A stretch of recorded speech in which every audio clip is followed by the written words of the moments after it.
Bismillahirrahmanirrahim. Assalamualaikum warahmatullahi wabarakatuh. Selamat siang dan salam sejahtera untuk kita semua. Sampurasun. Yang saya hormati Wali Kota dan Wakil Wali Kota Bogor, yang saya hormati pimpinan dan seluruh anggota DPRD Kota Bogor, yang saya hormati unsur Forkopimda atau yang mewakili, dengan berserah diri kepada Allah Subhanahu wa taala dan mohon ridho dari Tuhan Yang Maha Kuasa, dan dengan mengucapkan Bismillahirrahmanirrahim, rapat paripurna DPRD Kota Bogor pada hari ini Sabtu 30 Maret 2024 dibuka dan dinyatakan terbuka untuk umum. Susunan rapat paripurna hari ini sebagaimana telah diputuskan dalam rapat pada musyawarah pada tanggal 26 Maret 2024. Yang pertama adalah pembukaan, yang kedua adalah laporan panitia khusus membahas Raperda Kota Bogor tentang rumah keadilan restoratif atau Raperda tentang penyelenggaraan Balai Badami. Yang ketiga adalah permintaan persetujuan atas hasil pembahasan Raperda Kota Bogor tentang penyelenggaraan Balai Badami. Yang keempat, penyampaian laporan keterangan pertanggungjawaban Wali Kota Bogor tahun 2023. Yang kelima adalah penetapan komposisi Pansus khusus DPR Kota Bogor membahas RKPJ Wali Kota Bogor tahun 2023. Apakah saudara-saudara setuju rencana acara tersebut yang dijadikan sebagai acara rapat paripurna hari ini? Terima kasih. Hadirin rapat paripurna yang kami hormati, dapat kami sampaikan bahwa Raperda tentang rumah keadilan restoratif justice telah dilakukan fasilitasi oleh Gubernur Jawa Barat sesuai dengan nomor surat 905-HK.02.01/HAM tanggal 31 Januari 2024 perihal fasilitasi rancangan peraturan daerah Kota Bogor tentang rumah restoratif justice.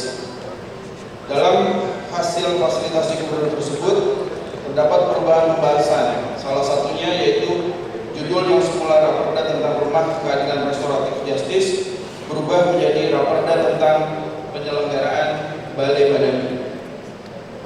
Untuk selanjutnya, kami akan menyebut Raperda ini sebagai Raperda penyelenggaraan Balai Badami.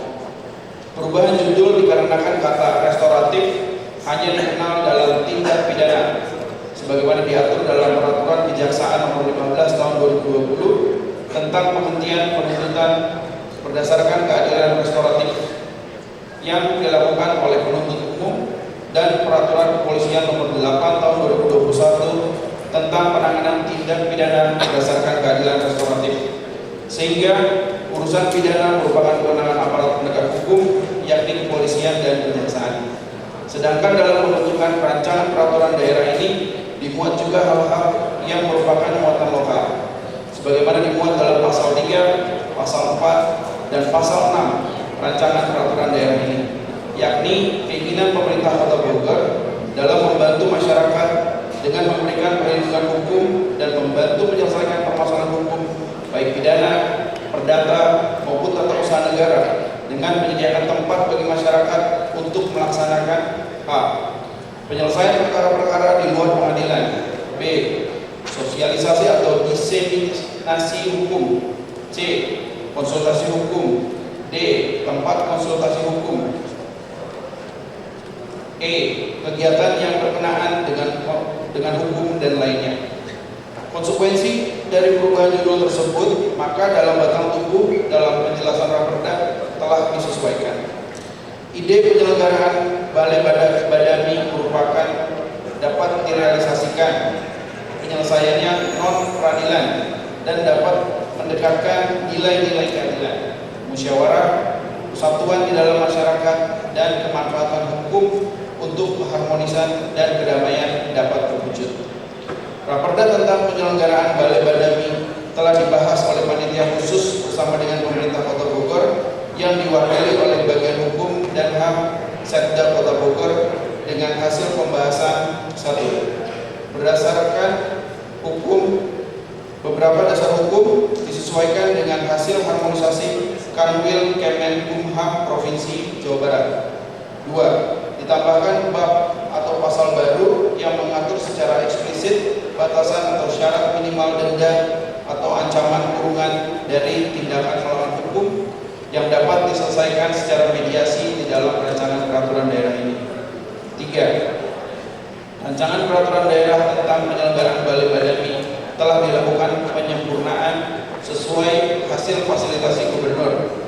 Berikut substansi yang dibahas dalam Raperda Kota Bogor tentang penyelenggaraan Balai Badami. Bab 1, ketentuan umum. Bab 2, asas dan persyaratan. Bab 3, maksud dan tujuan. Bab 4, kedudukan dan fungsi. Bab 5, ruang lingkup. Bab 6, kewenangan pemerintah daerah. Bab 7, monitoring dan evaluasi. Bab 8, akses dan partisipasi masyarakat. Bab 9, pembiayaan. Dan bab 10, ketentuan penutup. Demikianlah kami sampaikan laporan panitia khusus dalam rapat paripurna ini. Semoga apa yang kita laksanakan bermanfaat bagi Kota Bogor. Assalamualaikum warahmatullahi wabarakatuh. Panitia khusus membahas raperda tentang rumah keadilan restoratif. Wakil Ketua atau Koordinator Pansus Jenal Mutakin SH. Ketua Pansus Devi Prihartini Sulkoni SH. Wakil Ketua Eni Indari SH. Anggota Endah Purwanti SPI, Ana Maria Fadilah SSI MSI, Pepen Firdaus Esos, Sayyid Muhammad Mohan, Ati Sumadikarya, Haji Syarif Hidayat Sastra SD, HR Oyok Sukardi SEMM, Heri Cahyono Eshut MM, Rizal Utami SHMH, Gilang Gugung Gumelar, Dr. Andes Safruddin MSI, Sandy Pratama SHMH. Ditandatangani. Selesai. Dan demikian, apakah Raperda Kota Bogor tentang penyelenggaraan Balai Badami dapat disetujui menjadi peraturan daerah? Terima kasih. Izinkan kami menandatangani keputusan DPRD terkait dengan Raperda. Hadirin Bapak Ibu, rapat paripurna yang kami hormati, laporan keterangan pertanggungjawaban kepala daerah merupakan bagian dan mekanisme dalam suatu penyelenggaraan pemerintahan, dan tentunya hal ini berkaitan dengan penyelenggaraan tugas-tugas pokok dan fungsi pemerintahan daerah, baik tugas-tugas umum pemerintahan, pembangunan, serta pemberdayaan masyarakat yang telah dilaksanakan selama kurun waktu 1 tahun. Secara teknis, LKPJ kepala daerah ini tentunya disesuaikan dengan ketentuan Undang-Undang Nomor 23 Tahun 2014 tentang pemerintahan daerah dan juga Peraturan Pemerintah Nomor 13 Tahun 2019 Pasal 19 ayat 1 yang menyebutkan bahwa kepala daerah menyampaikan laporan keterangan pertanggungjawaban paling lambat 3 bulan setelah tahun anggaran terakhir. Dan LKPJ ini akan dibahas oleh DPRD untuk memberikan rekomendasi perbaikan bagi penyelenggaraan pemerintahan daerah. Berdasarkan atas hal tersebut, Wali Kota Bogor telah menyampaikan surat kepada DPRD Kota Bogor dengan nomor 100/1399 bagian pemerintahan perihal penyampaian paripurna LKPJ akhir tahun anggaran 2023 tertanggal 25 Maret 2024. Sesuai dengan pokok acara, marilah kita simak penyampaian laporan keterangan pertanggungjawaban Wali Kota Bogor tahun 2023 dan pendapat akhir Wali Kota terkait dengan Raperda penyelenggaraan Balai Badami. Untuk itu, kepada Wali Kota Bogor, Saudara Dr. Budi Sugiarto, kami persilakan. Bapak Ibu, sepanjang tahun 2023 pemerintah Kota Bogor telah mengikhtiarkan berbagai capaian pembangunan di Kota Bogor. Di antaranya pertama adalah dalam bidang kesehatan, pembangunan Blok 1 dan Blok 4 RSUD Kota Bogor untuk gedung poliklinik, untuk gedung rawat jalan, dan juga dilengkapi dengan laboratorium dengan nilai total pembangunan sebesar 50,4 miliar. Juga ada pengadaan alat kesehatan untuk care anak yang sangat diperlukan di RSUD Kota Bogor dengan nilai total sebesar 24,7 miliar. Namun tentunya RSUD ini masih memerlukan banyak komitmen kita, Bapak Ibu sekalian. Saya titip agar pembangunan RSUD terus berlanjut, agar RSUD kita bisa menjadi RSUD rujukan regional, RSUD pendidikan, dan juga RSUD yang memiliki kekhususan yang bisa menjadi RSUD kebanggaan kita semua. Ada relokasi Puskesmas Kayu Manis dan Lawang Gintung serta juga revitalisasi Labkesda di Kota Bogor. Dalam hal tata ruang kota, pembangunan jalur pedestrian Jalan Ahmad Yani dilakukan di 2023 sepanjang 1,3 km dan peningkatan trotoar dengan perbaikan drainase jalan Nyi Raja Permas. Saya juga titip bahwa pedestrianisasi ini bukan hanya beautifikasi, tapi ini ada koneksinya dengan kesejahteraan atau PAD karena mengintegrasikan titik-titik yang menjadi andalan bagi penerimaan PAD Kota Bogor khususnya dalam bidang jasa dan pariwisata. Kemudian pembangunan Museum Pajajaran senilai 16 miliar ini juga belum selesai, Pak Ketua dan rekan-rekan Dewan. Insya Allah tahun depan akan dilaksanakan kegiatan DD perencanaan lebih lanjut. Mudah-mudahan 2026 bisa berlanjut agar betul-betul bisa terintegrasi dengan situs batu tulis dan kita bisa jadikan Museum Pajajaran ini betul-betul museum menjadi kebanggaan warga Jawa Barat, tidak hanya Kota Bogor. 2023 juga ada pembangunan Galeri Bumi Parawira yang menyajikan lintasan sejarah kepemimpinan Kota Bogor dari masa ke masa. Seluruh wali kota saya titip juga untuk terus dijaga dan dilanjutkan, tidak dihilangkan lukisan yang indah di sana dan akan menampilkan sejarah kehebatan wali kota sepanjang masa sehingga anak-anak muda generasi mendatang bisa belajar dari para pemimpin dari masa ke masa. Dan kalau anggaran dan ruang memungkinkan, saya kira akan sangat bagus sekali juga dilengkapi dengan sejarah kepemimpinan di tingkat legislatif, ketua dewan, para anggota dari masa ke masa yang bisa melengkapi Museum Kepemimpinan Bumi Parawira di Kota Bogor. Dalam hal infrastruktur juga kita lakukan ikhtiar untuk melanjutkan pembangunan rumah tidak layak huni ada 4.414 di beberapa titik lokasi, 220 unit oleh APBD Provinsi oleh program Multilahu dan 542 unit oleh APBN melalui BSPS. Dalam bidang transportasi kita menyediakan layanan operasional 49 unit bis kita Transpakuan di 4 koridor.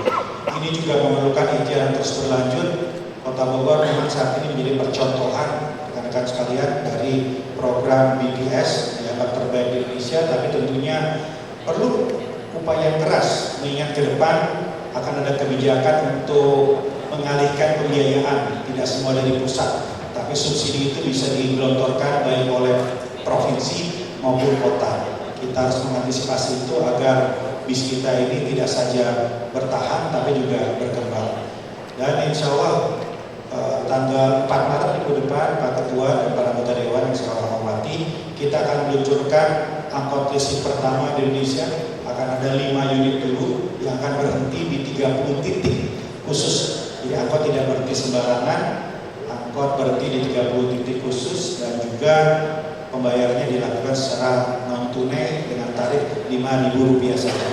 Mudah-mudahan uji coba yang berjalan selama 6 bulan bisa dilanjutkan ke depan dengan dukungan dari semua. Dalam bidang pendidikan, pembangunan sekolah satu atap di Kelurahan Kencana ini terdiri dari SD negeri dengan kapasitas 12 ruang kelas atau 336 peserta didik dan SMP negeri dengan kapasitas 15 ruang kelas atau 480 peserta didik. Saya juga titip agar ini terus dievaluasi karena tidak mudah sebetulnya menyatukan antara SD dan SMP mengingat karakter anak-anak yang berbeda. Jangan sampai ada ekses negatif yang kita luput untuk antisipasi ke depannya. Berikutnya adalah insentif bagi 3.200 guru mengaji di Kota Bogor. Mudah-mudahan juga terus berlanjut ditambah penerima manfaatnya dan juga jenis manfaatnya. Pak Ketua dan Bapak Ibu sekalian, Pemkot terus berikhtiar melakukan inovasi. Di tahun 2023 tercatat ada 23 penghargaan, diantaranya 7 kali WTP ke-7 dari BPK, Piala Adipura kedua, penghargaan Indeks Reformasi Birokrasi dengan predikat BB, kinerja pemerintah daerah terbaik dari Kementerian Dalam Negeri, kota layak anak dengan predikat India, dan penghargaan percepatan dan perluasan digitalisasi daerah terbaik se-Jawa dan Bali. Insya Allah tidak ada rumus mundur ke depan, siapapun wali kotanya peringkat harus lebih baik dan lebih memberikan kemaslahatan. Dalam bidang keuangan, Bapak Ibu sekalian, pendapatan daerah Kota Bogor tahun 2023 mencapai 2,9 triliun, realisasi belanja sebesar 95% atau 2% lebih tinggi dibanding tahun 2023. Tentu ke depan sesuai dengan saran, rekomendasi, dan arahan dari pimpinan dan anggota dewan, semestinya lebih banyak lagi potensi PAD yang bisa kita galakkan, dari parkir, dari retribusi, dari pariwisata. Insya Allah akan lebih banyak lagi yang bisa kita kembangkan, apalagi mengingat status Jakarta yang tidak lagi menjadi pusat pemerintahan. Kita melihat ini peluang untuk mengintegrasikan Jakarta dengan Bogor, dan kita harus antisipasi turunan dari Undang-Undang Daerah Khusus Jakarta. Sejauh mana kewenangan Kota Bogor akan terdampak, sejauh mana penganggaran juga akan terdampak, ya saya kira itu harus kita bicarakan bersama-sama dengan aglomerasi di daerah Jakarta di masa depan. Pak Ketua dan anggota Dewan yang sangat saya hormati, izinkan kami pada kesempatan kali ini juga menyampaikan Raperda penyelenggaraan Balai Badani. Awalnya berjudul Raperda Rumah Kader Restoratif Justice, namun setelah hasil fasilitasi dari Gubernur disesuaikan menjadi Balai Badani. Balai ini diharapkan nantinya akan menjadi tempat untuk memfasilitasi para penegak hukum dalam menyelesaikan perkara pidana di luar pengadilan berdasarkan keadaan restoratif. Tidak hanya terbatas pidana, tapi juga perdata dan tata usaha negara. Penyelenggaraan Balai Badani ini dilaksanakan oleh tim pelaksana yang dibentuk baik di tingkat kota maupun di tingkat kecamatan, yang terdiri dari unsur aparat penegak hukum, pemerintah kota, lembaga kemasyarakatan, tokoh atau perwakilan masyarakat, dan pihak lain yang terlibat. Hadirin yang sangat saya hormati, izinkan kami menutup sambutan ini dengan menyampaikan apresiasi, rasa terima kasih kami kepada pimpinan dan seluruh anggota Dewan yang terhormat, seluruh unsur Forkopimda, Ketua Pengadilan Negeri Pak Dandempom, pengurus LPF, RT, RW, seluruh unsur organisasi kepemudaan, organisasi kemasyarakatan, dan semua pihak atas kolaborasinya, atas keikhlasannya, atas semua keringat yang dicucurkan, ikhtiar yang dilakukan, doa yang dipanjatkan, sehingga kita bersama-sama mengikhtiarkan Kota Bogor untuk terus maju lebih baik di tahun 2023 kemarin dan selama 10 tahun terakhir. Izinkan saya juga mengucapkan terima kasih atas seluruh kolaborasi yang dilakukan, khususnya antara legislatif dan eksekutif. Wassalamualaikum warahmatullahi wabarakatuh. Kami mengapresiasi atas capaian-capaian yang sudah dilakukan dan sudah diraih. Namun kami juga sebagai lembaga legislatif, kami juga akan memberikan catatan perbaikan untuk lebih baik daripada nanti, insya Allah. Hadirin rapat paripurna yang kami hormati, dengan telah selesainya penyerahan secara simbolis buku LKPJ dari Wali Kota ke pimpinan DPRD, maka sesuai dengan agenda rapat paripurna adalah pembentukan komposisi panitia khusus membahas laporan keterangan pertanggungjawaban Wali Kota Bogor tahun 2023. Pembentukan panitia khusus pembahasan laporan keterangan pertanggungjawaban Wali Kota Bogor tahun 2023. Kedua, susunan panitia khusus pembahasan LKPJ Wali Kota Bogor